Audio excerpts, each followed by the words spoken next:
Welcome to the Rough Characters Podcast. I'm your host, Philip Overby. I'm John Palladino. Today we'll be talking about assholes, ne'er-do-wells, shitheads, bad guys, the people that make reading, watching fun, antagonists. I know I'm a big fan of antagonists. How about you? This is a rhetorical question. Uh, I before was we going to get, say, as an antagonist, I enjoy them. John is the perfect antagonist. Uh, so before we get into antagonistic people, uh, John, do you have any positive Oh, news? positive news. I don't know if it's positive. I'm skeptical.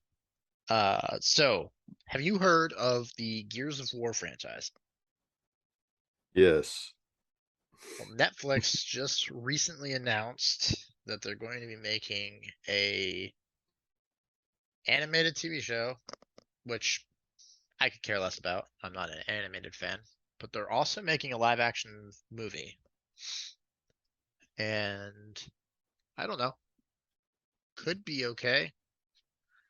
Did you have you played the games? Uh, let's see. Years ago, I played, I don't remember which one it was, but I have played one of the games at least. I don't remember which one it was. Could have been the first one. Okay. The so I've played, I can't remember how many there are. I think there's There's at five or least, six. well, yeah, there's at least three that I know of, but It goes, well, yeah, the original trilogy. Then there's Gears of War Judgment. And then I think there's Gears of War 4 and 5. So I think there's six games. mm, And I've played all of them. They have hits and misses. But I do, first of all, the first one was pure brilliance, and multiplayer was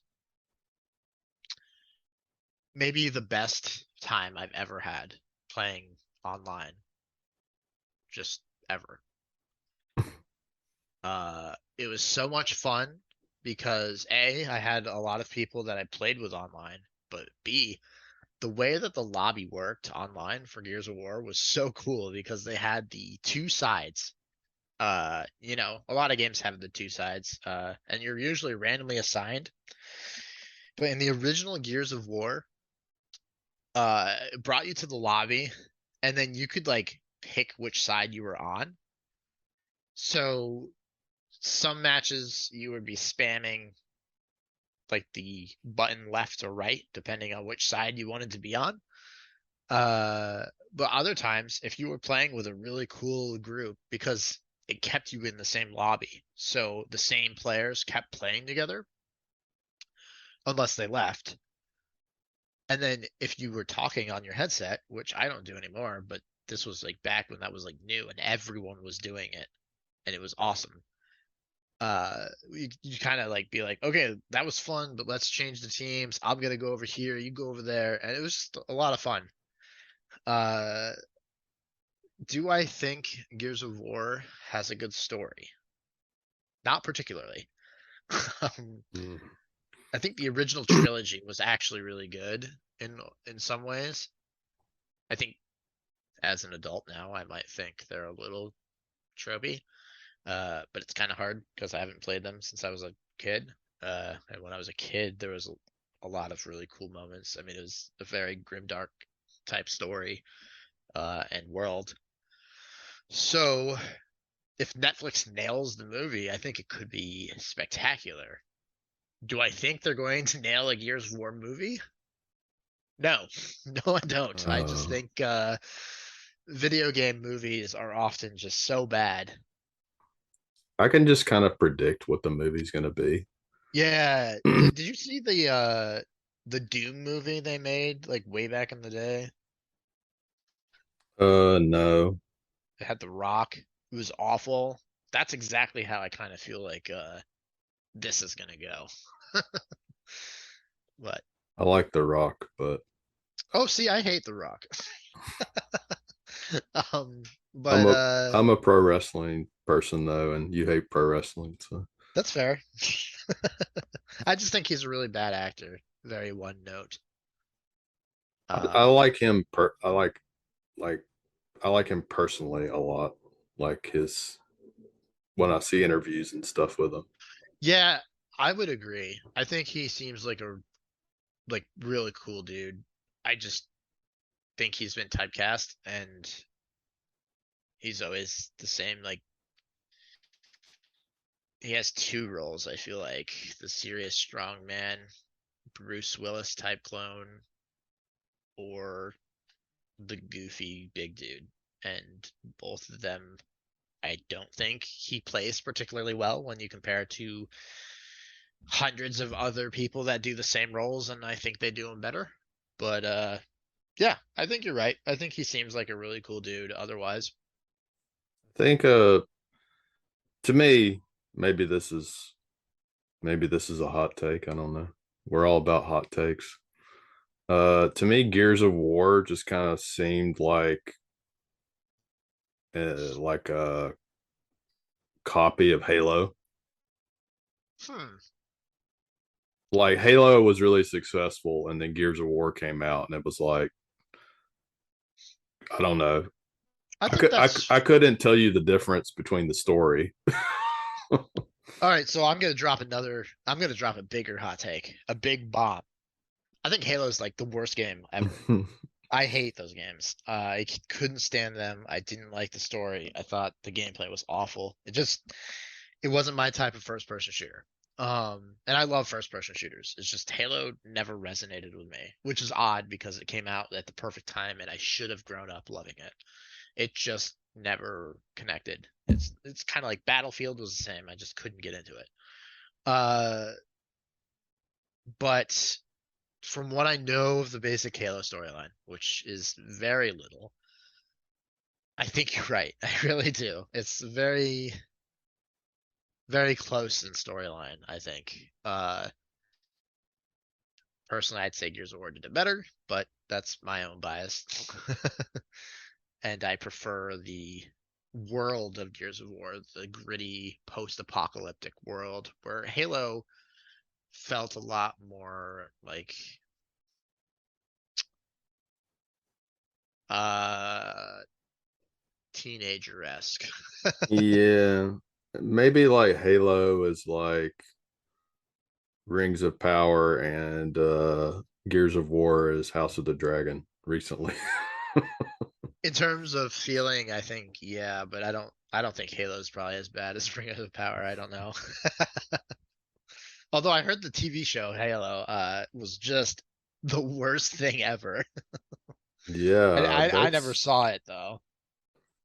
well, I mean, like you said, video game adaptations have been notoriously bad over the years, and there have been a few good ones here and there. If you ask me right now with a gun to my head, what what are they? I don't think I could answer you, but uh There aren't. I don't think there are many. Although it's kind of other news. The Last of Us TV show comes out in January, and that looks like it has pretty high potential. yeah. Uh We'll see. I can't what what has been a good video game? I know there's at least one or two that I could point out that I liked. Maybe it wasn't perfect, but I liked it for what it was. Uh, Some of the Resident Evil movies I liked just because they were so schlocky and like I like that kind of stuff sometimes. Like it's just over the top silliness, action movie stuff. yeah. Um, so I just quickly Googled the best video game adaptations, and this is what popped up. I feel like a lot of these might be incorrect, but we have Uncharted, which I loved the games and I saw the casting and I just did not want to watch that and I think it did pretty badly. So I don't know why that's I don't know here. though. I don't know that one Uh, at all, really. Mortal Kombat, I never saw that. Yeah, Mortal Kombat. It has that has a special place in my heart. The original one. Is it the Oh, is it the th recent one? this was saying 2021, but I Okay. Well, yeah, so I don't know.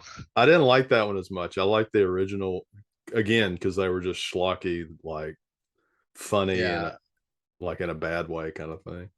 this thing's also citing Warcraft, which I also heard was terrible. Um, I never saw that. this also has Sonic. I heard those were really good. I never saw them though. Yeah, I like Jim Carrey, so I can imagine he probably brought a lot to those. Phil, I thought we were friends.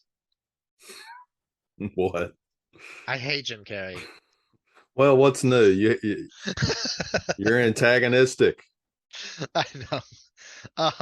And this is one I've actually seen, and that's Detective Pikachu. Although I don't know why that's actually well, I guess Detective Pikachu was a video game, maybe. Anyway, the movie for that was spectacular in terms of visuals.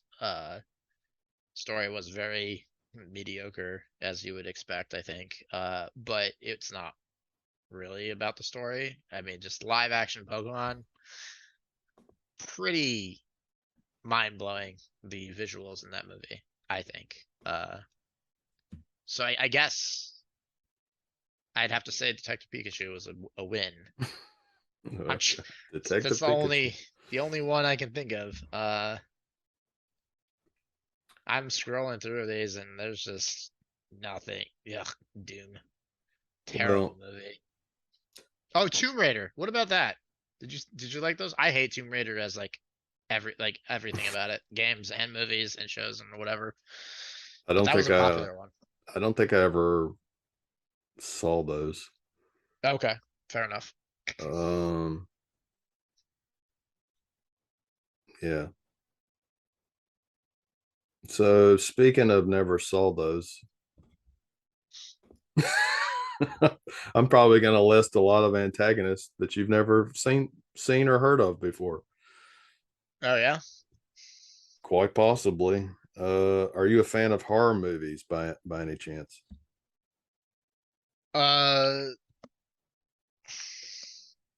do you mean like actual horror movies, like the ones that are meant to like scare you, or do you mean like more like the thriller type movies, like Saw? Um, just movies that are intended to be have horror elements. You know, people getting killed or whatever. So I have like a complicated answer because like I like the ones that are like more thriller based, but anything designed to jump scare, stuff like that, I just hate that. First of all, I typically find the stories to be incredibly predictable. Like I can predict when I'm going to get scared and jump. And I just don't like that. I know a lot of people like to the jump scares or the scary part of horror movies, but man, I noped out when I was in college, way back in 2007, and I watched The Exorcism of Emily Rose. And when I saw that, I said, you know what? I'm done with these movies. I just don't like this. And not long ago, maybe less than 10 years ago, when my brother still lived with me, he was really into that shit. And he would watch the paranormal activity movies. And I was in the same room. I wasn't even watching those, and I was still like, oh, pissing my pants. Like, stop. Not really pissing my pants, but like, I don't know. The whole like creepy shit like that just is not my thing. I'm a pussy. That's just what it comes down to. Uh, I'm not even scared for real. It's just I don't like the startlement. Like I'm mm, not scared, but I do get I do get startled even when I know this like it's going to happen. It still makes me jump, and I just don't like that. I don't know. All right. Well, my first antagonist is from a horror movie, and the antagonist in this movie is not necessarily clear, Oh boy. which is why I like it. The 1982 movie The Thing by John Carpenter. Uh, it's probably top three favorite movies of all time. I've never seen it. And the reason this movie is so appealing to me because it deals with so many different aspects that also make like for fun board games at times. So it deals with, first of all, it deals with paranoia, which is always a good thing. Like who can you trust? Who is good? Who is not good? It deals with kind of a claustrophobic situation where they're all in Antarctica, where there's no one that can come save them. And then lastly, it deals with an alien that can pretend to be human, but is actually an alien. So it can adapt to uh, what different things look like. Hmm. So even someone looks human, they're just mimicking that person.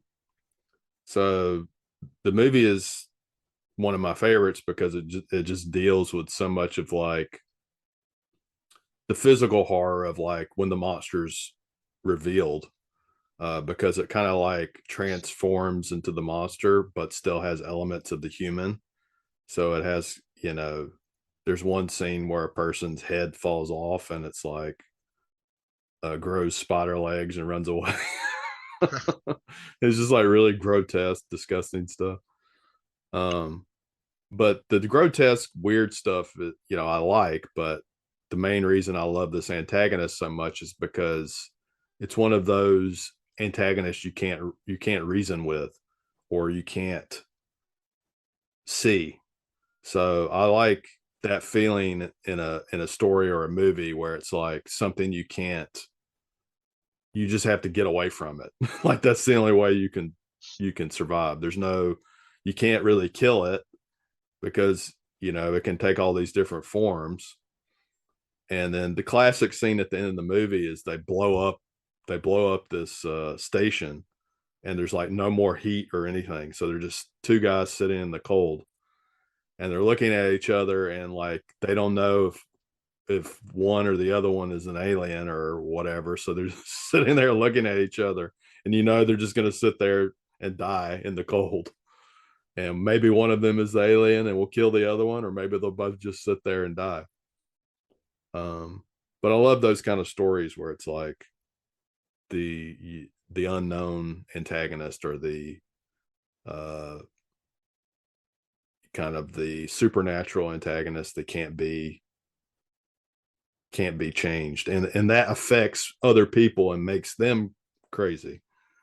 So I've always liked those kind of horror movies that deal with that kind of thing, and that's my favorite. So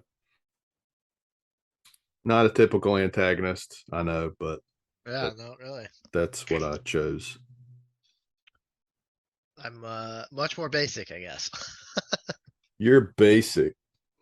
Yep. You were basic Phil for the protagonists, and for the antagonists, I think I'm gonna be basic John, and that's okay. Yeah, have a pumpkin spice latte. I won't eat anything pumpkin spice. Perhaps that's another hot take. Actually, I know it is. But here's a strong one. I hate all coffee, so that's. I've just ended my career.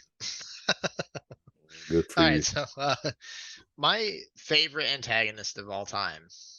Assuming you're done with the thing, right? I'm done with the thing yet. Okay. My favorite antagonist of all time is, I think, kind of a controversial pick because it comes from Star Wars and it's not Darth Vader. And it's Emperor Palpatine is my favorite antagonist of all time.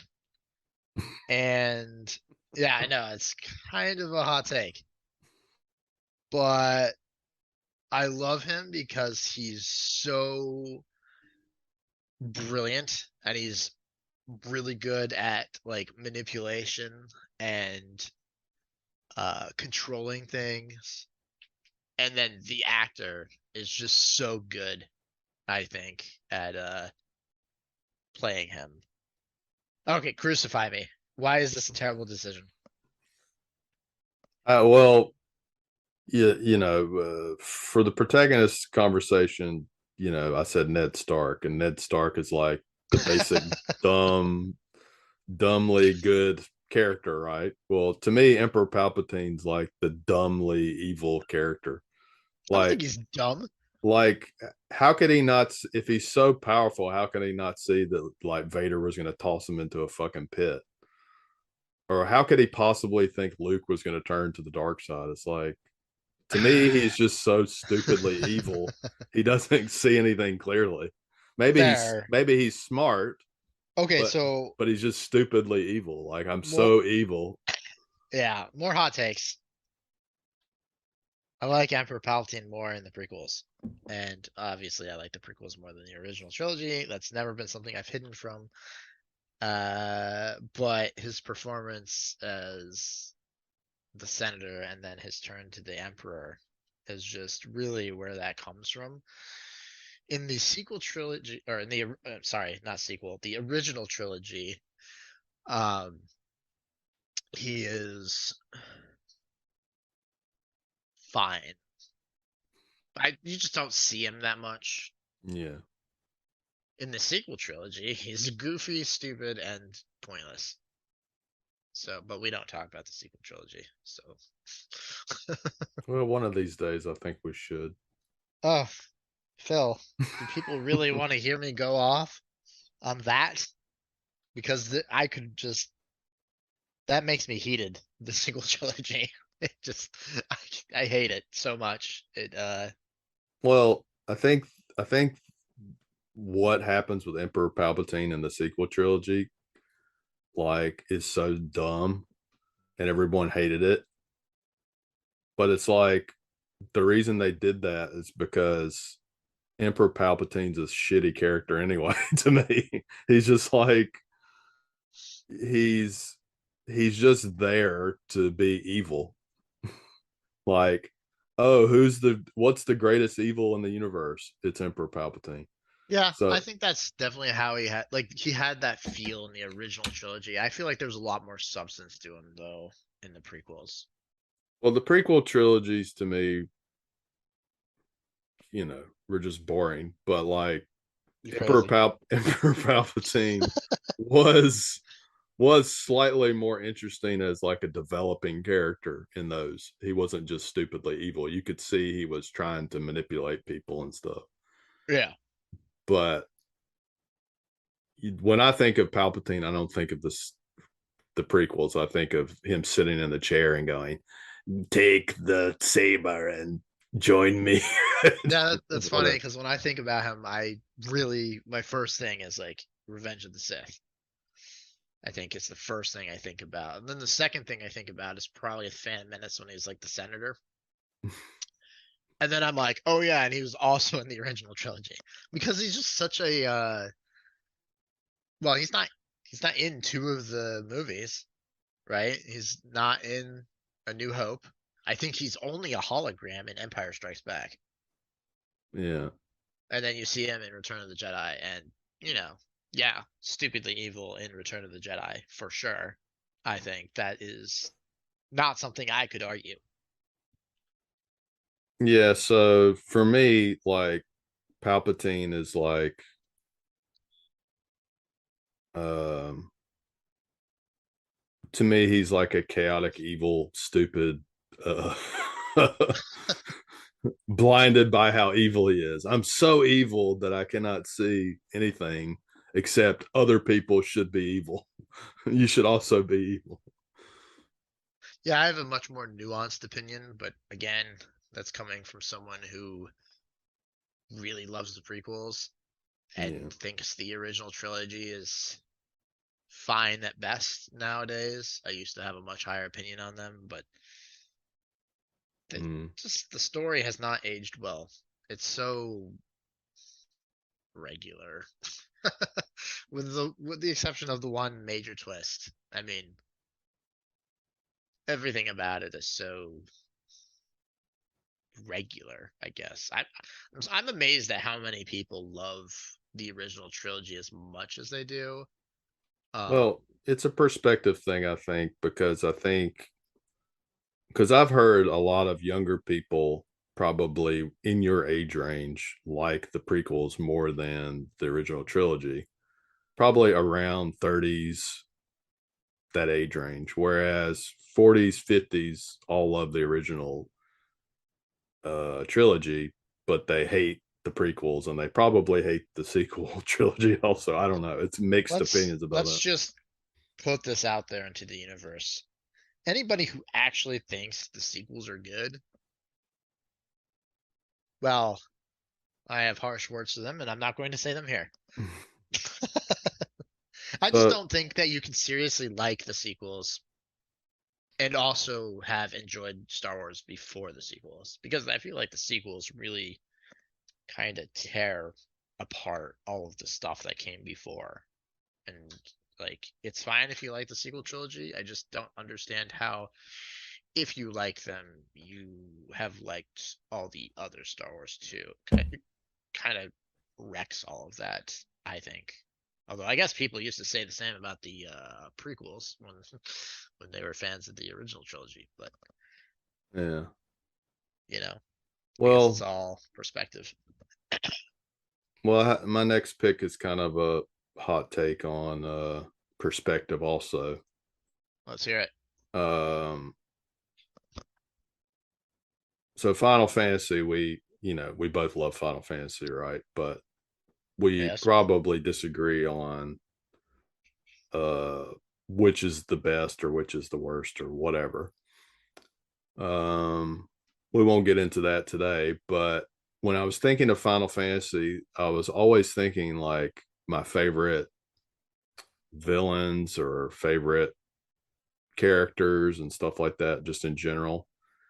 And now that I'm thinking about it, Kefka would be the most obvious choice because uh he's Final Fantasy VI's main villain, but he's not who I picked. I actually picked Sephiroth, who to a lot of people is the most basic of basic Final Fantasy choices because he's from Final Fantasy VII, which is the most basic of basic Final Fantasy choices. Yeah. But the reason I choose Sephiroth specifically is because uh, what he does, Yeah, fair. Okay. which shook shook the Final Fantasy genre forever and shook the video game industry, I think, also.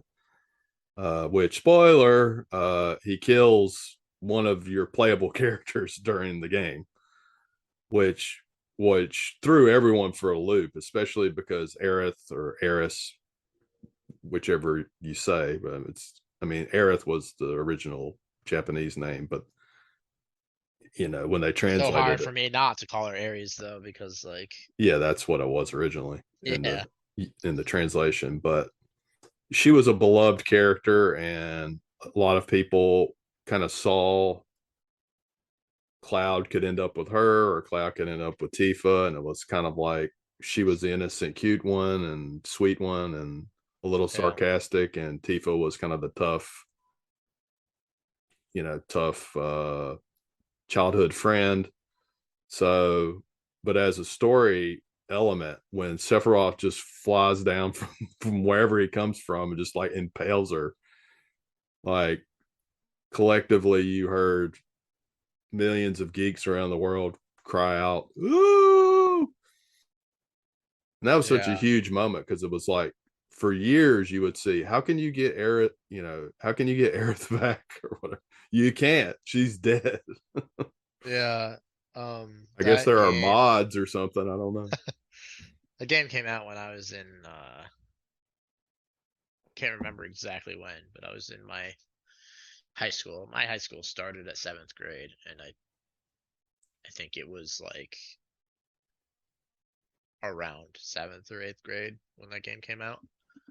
Or perhaps it had been out for a little bit earlier, and maybe this is when we all got into it. I don't remember. What I do remember is everyone talking about that moment. Yeah, And I really think that although Final Fantasy VII is not my favorite, uh, my hot take is Final Fantasy IX is. I don't You have think the that's core. I don't think that's a hot take though. I think a lot of people's favorite is Final Fantasy 9. I don't know. Every time I say that, people are like, "Are you crazy?" Because it's usually seven of the 3D ones, and then if it's not seven, it's usually like six of the pixel ones. I think, and I six would is up there for me I too. would say 9 is my favorite of the 3D ones. Yeah, yeah. That's I love that story, but um, I think Final Fantasy stories really drastically went downhill after seven. Although I think nine was like a diamond in the rough, so to speak, because I love the story, but there was nothing like in the same shock value as seven. And not since seven has there been anything that was like, oh my god. It's like they got scared away from doing anything like that Well, again. I think 6 and 7 both had the most shocking kind of things happen because in 6 the world gets destroyed. So you're always thinking, oh, the heroes are going to beat Kefka and they're going to save the world. Nope, he destroys the world like halfway through the game or like towards the end of the game. And then, Yeah, your goal is to kind of like get rid of them and kind of rebuild the world. So that was a shock back when I was a kid. yeah. Wow, the whole world gets destroyed. Six was a great game. But Sephiroth has a similar thing. Like he's basically summoning a meteor to or whatever to destroy the world. Um, Yeah. Uh, I think seven. I don't know. Seven's storyline to me was like kind of hard to get into. I think. But it might have been I was too young. I did really enjoy all of the Shinra like moments when all the evil people are like talking together. yeah. Really liked all of those villains, but in terms of Sephiroth, I just aside from that one moment that you cited, never really thought he was like all that great a villain for me. I actually preferred a lot of the other Shinra people, Well, like Rufus. Sephiroth was more of like a uh, enemy from the past that won't go away kind of thing for Cloud, which I guess that's why I liked him because he used to be like Cloud's um, master or whatever teacher or something, right? Or he was the commander of his soldier unit or something. And then there's there's another iconic scene where he burns that town and he turns around and looks and walks into the fire and it's like, oh, what a badass. So that's the reason I say he's kind of a basic choice because yeah, he did. I mean, you could have had anybody kill Aerith and they would have got the same hate. Um, Yeah, but the fact that that character is iconic in the Final Fantasy series and like uh made such a memorable moment, I guess is why. I mean, I don't always look at characters like as a whole. I look at them as like what effect did they have on the story or what effect did they have on the characters involved in the story. So um that's why like I chose a Ned Stark in the previous protagonist episode was because of his huge effect on the world or the story. right. Yeah. I think that's a fair point. Uh, all right, so you ready to move on to the next one? Yes. All right. Hit me with your hot take. I don't know if this is a hot take. I think this one is pretty normal. It's a very much I love to hate this character, and it is Joffrey Baratheon. Well, hey, we have a match because he Oh yeah? was he was one of mine also. Yeah. Oh, perfect. Uh, I can't remember in any other book or any other TV show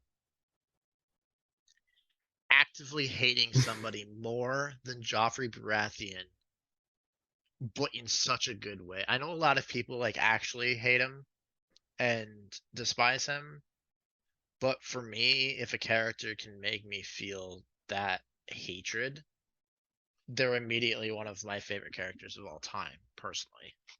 Yeah. I mean, I brought this up recently, and some people were like, "Joffrey, he's not even that great of a character." And I like, there's way because you always get the if you say Joffrey, people say, "Well, what about fucking guy that cuts the guy's dick off? What's his name?" Um, I know who you're talking about, and for some reason, I'm having a really hard time remembering the dude's name. See Crap. exactly. See exactly. What is his name? Uh, I know who you're talking about, and I also think he's a great villain personally. I know a lot of people don't like him. again, I think he suffers from the Emperor Palpatine effect of that he's just too evil, just like Oh, he ridiculously, is dumbly evil. comically evil, yeah. Yeah, I agree, but he's the things that he does are like Theon is the guy that he cuts off. yeah. What is the guy's name? I don't remember, but dear God, Ramsay Snow. yes, Yeah, Ramsey. I I personally, didn't have to Google that. I thought of it. good job, Phil. I think maybe in the show he was more like comically evil. Yeah, in the book, I don't remember him being that comically evil. I think that the actor kind of, well, it was a very good actor, but he kind of Yes, played into the like silliness of it too much.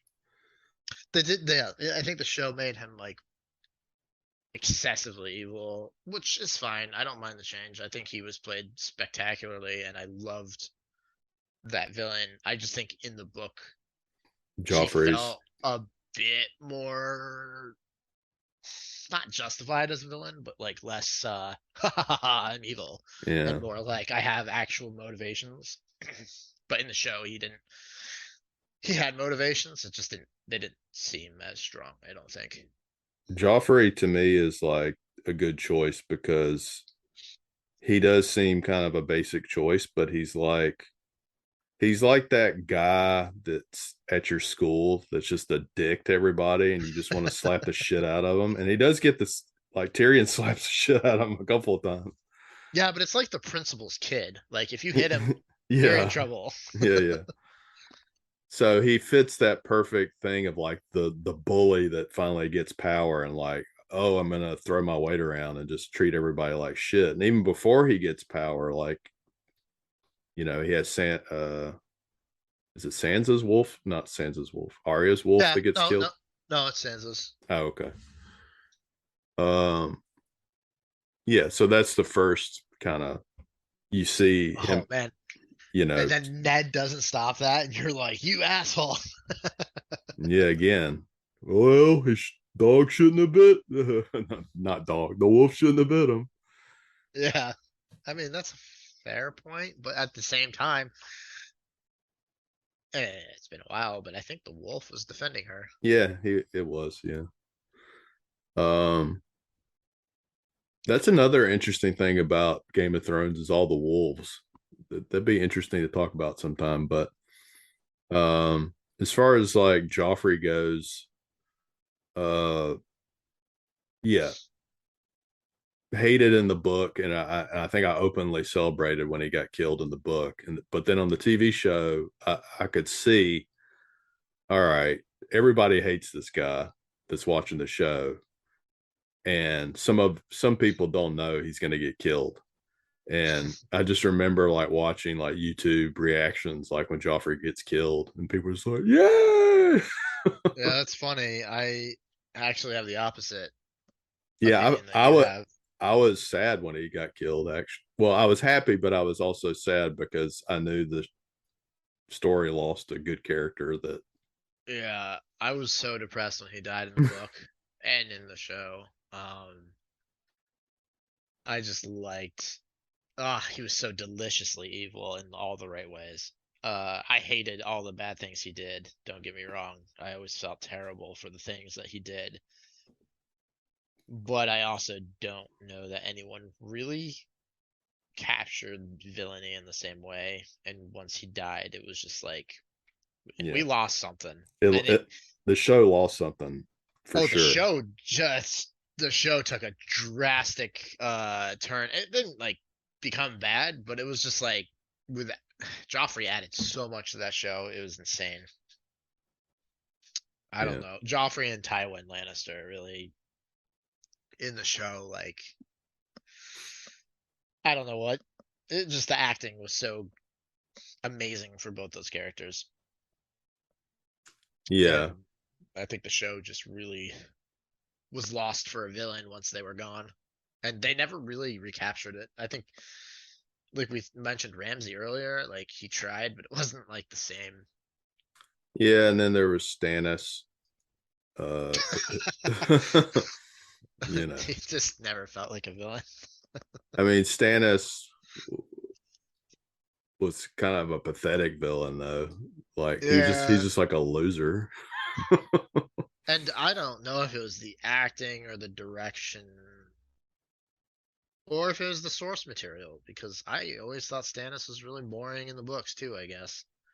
But I thought he was boring in the show and I Well, don't know. I think Stannis was never my thing. I think that's kind of the appeal of Stannis in a way, is that he's like a politician that thinks he's like really charming and good, but he's actually really boring and shitty. It's kind of he's kind of like he has that feeling.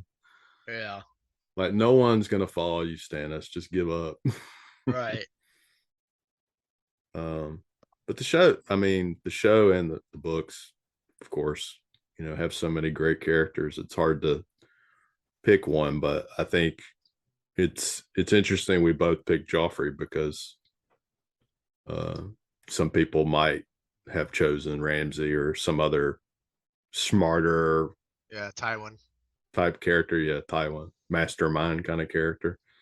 You know, Joffrey is not a mastermind by any means. Like he just does spiteful, nasty shit and doesn't really care what the consequences are. Yeah. Like I remember them. I remember. I think I was watching this scene not too long ago where Joffrey, where the red wedding happens, and he's like, "Yeah, I want to get Rob Stark's head and show it to Sansa for her birthday or some bullshit like that." Like, God, take it easy, kid. What's your fucking problem? It's psychopathic. I love it. Well, we both had the same choice there. I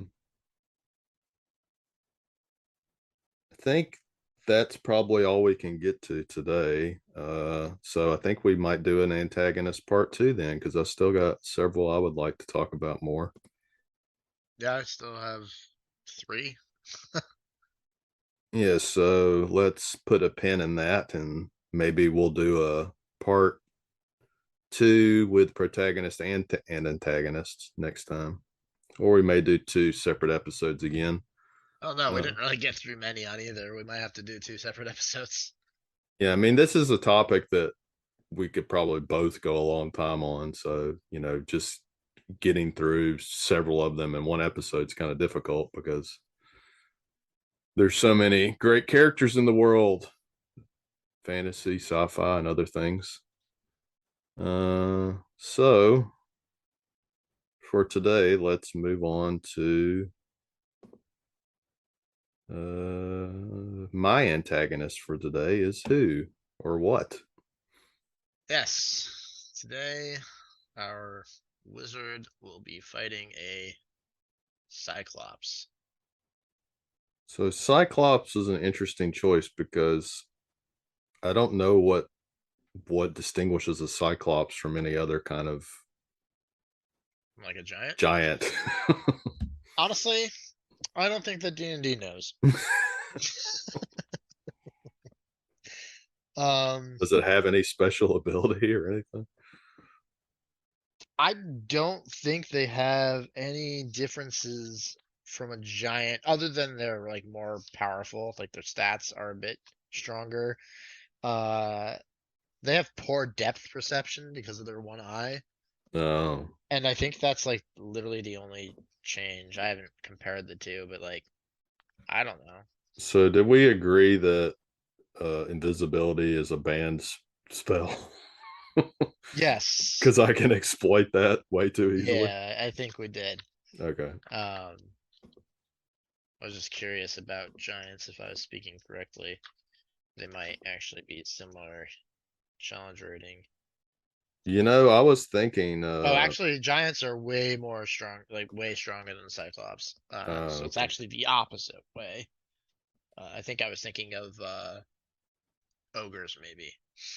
I was thinking when we started doing this, man, my wizard's gonna suck. He's actually turned out not bad for like a one wizard fighting shit that's way more difficult. It just shows how good wizards can be once they get a little bit stronger. Yeah, your wizard has had like obscenely good luck in surviving. Unfortunately for your wizard today, the Cyclops rolled a natural 20 on initiative. Well, I rolled a natural 11, All which right. gives me a 13. So I think we're going to have. I'm just looking at our history here.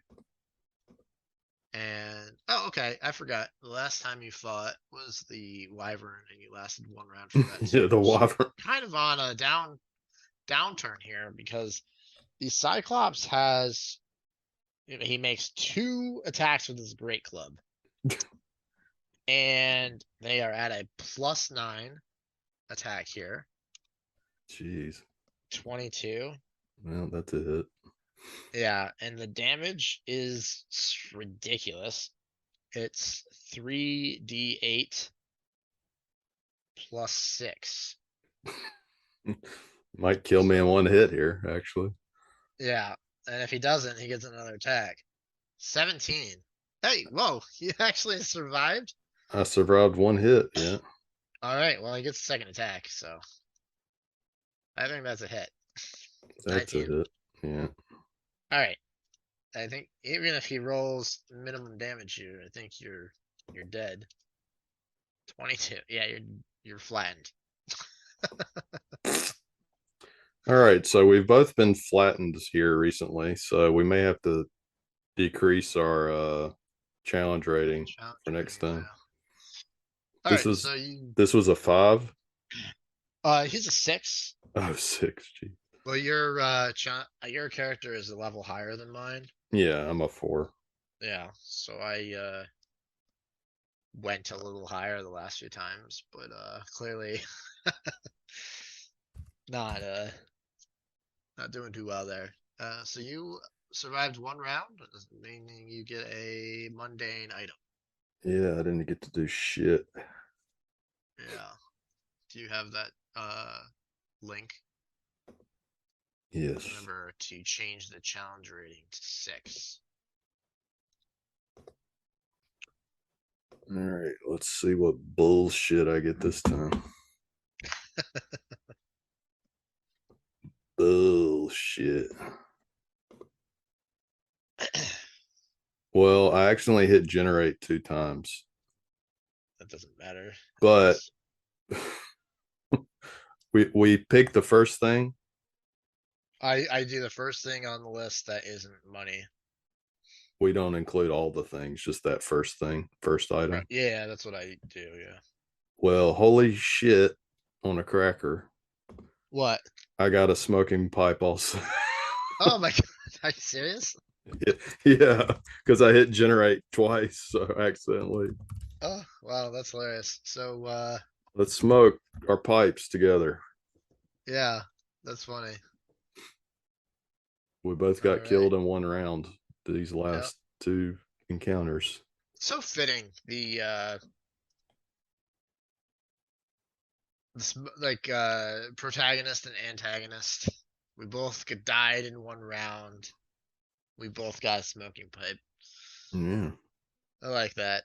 It's just nice and I don't know, it's like the yin yang thing. It's just like harmonious. It might be fun one time for us to do like both of us fight something just to see how that would go.